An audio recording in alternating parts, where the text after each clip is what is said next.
amb aquesta pandèmia, el que hem tingut que fer és adaptar molta equipació. En aquest cas aquí Blanes la UCI, hem tingut que moure tot d'equipament cap allà.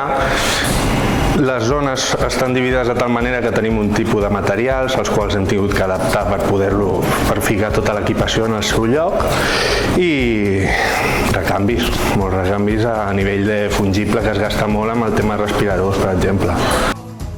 Juntament amb el meu company de Calella i la meva cap, la Susana, hem organitzat també com hem pogut a disposició dels serveis. El problema que tenim nosaltres és que estem a tot arreu realment, encara que no se'ns vegi. Llavors, dins de l'organització hem tingut sort de la bona organització que hem tingut a l'hora de gestionar tot el que ens han demanat i hem tingut que fer.